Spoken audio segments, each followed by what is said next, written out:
വരിക. ഇപ്പോൾ കോൺഗ്രസ് ശ്രീ അനിലക്കര ടെലിഫോണിൽ. ശ്രീ അനിലക്കര, ലാവലിൻ കേസുമായി ബന്ധപ്പെട്ടാണ് ഇങ്ങനെ ഒരു സമൻസ് അയച്ചതെന്നാണ് വിവരം. പക്ഷേ അതിനോട് പ്രതികരണങ്ങൾ ഉണ്ടായിട്ടില്ല, അല്ലെങ്കിൽ ഹാജരാവുകയോ വിവരങ്ങൾ നൽകുകയോ ചെയ്തിട്ടില്ല എന്നാണ് മനസ്സിലാകുന്നത്. എന്താണ് താങ്കൾ സംശയിക്കുന്നത്?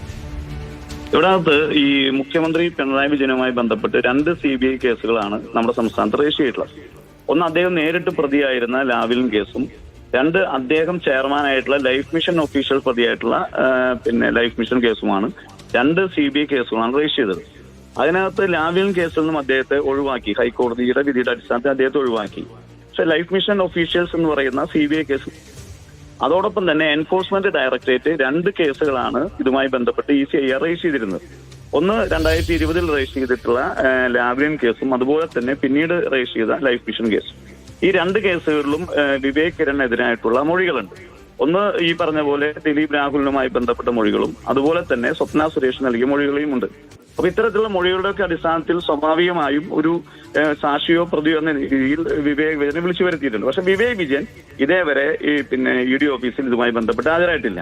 ഇത് മുഖ്യമന്ത്രിയോ പാർട്ടിയോ ഇവരുമായി ബന്ധമുള്ള യാതൊരു ഏജൻസികളും ഈ വിവേക് വിജയനുമായി ബന്ധപ്പെട്ട അല്ലെങ്കിൽ വിവേക് കിരണുമായി ബന്ധപ്പെട്ട ഒരാളും തന്നെ ഈ വിവരങ്ങൾ പുറത്തു പറഞ്ഞിട്ടില്ല. ദുരൂഹമായി നിൽക്കുന്ന ഒരു സാഹചര്യം നിൽക്കുകയാണ്. അപ്പൊ ഇതൊരു വളരെ പ്രധാനപ്പെട്ട വിഷയമാണ്. ലാവലിൻ കേസുമായി ബന്ധപ്പെട്ടാണെങ്കിലും ലൈഫ് മിഷൻ കേസുമായി ബന്ധപ്പെട്ടാണെങ്കിലും പിണറായി വിജയനെ നേരിട്ട് ഇൻവോൾവ്മെന്റുള്ള വിഷയങ്ങളാണ്.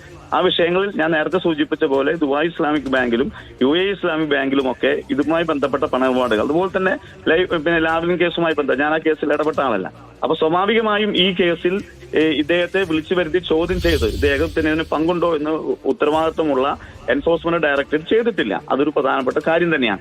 അപ്പൊ അതുകൊണ്ടാണ് ഞങ്ങൾ പറഞ്ഞത്, ഓരോ ഘട്ടത്തിലും മുഖ്യമന്ത്രിയിലേക്ക് എത്തുമ്പോൾ അല്ലെങ്കിൽ ഉദ്യോഗസ്ഥന്മാരിൽ നിന്ന് മുഖ്യമന്ത്രിയിലേക്ക് എത്തുമ്പോൾ ഈ കേസുകൾ മുഴുവൻ എൻഫോഴ്സ്മെന്റ് ഡയറക്ടറേറ്റ് ആണെങ്കിലും CBI ആണെങ്കിലും ഈ കേസുകൾ അവിടെ മരവിക്കുന്ന സാഹചര്യമാണുള്ളത്. അതുകൊണ്ട് ഞാൻ കൊടുത്ത പരാതിയുടെ അടിസ്ഥാനത്തിൽ രജിസ്റ്റർ ചെയ്ത CBI കേസും, അതുപോലെ തന്നെ എൻഫോഴ്സ്മെന്റ് ഡയറക്ടറേറ്റിലെ കേസും, അത് എന്റെ തുടർ നടപടികൾ സ്വീകരിക്കണമെന്ന് ആവശ്യപ്പെട്ടുകൊണ്ടാണ് ഞാനിപ്പോ പരാതി കൊടുത്തിട്ടുള്ളത്. അത് കള്ളനിപ്പോൾ ചെമ്പാണോ കെട്ടത് സ്വർണമാണോ കെട്ടത് എന്ന തർക്കമല്ല, പ്രതി ഒന്ന് തന്നെയാണ് എന്നതാണ് എന്റെ ഭാഷ്യം.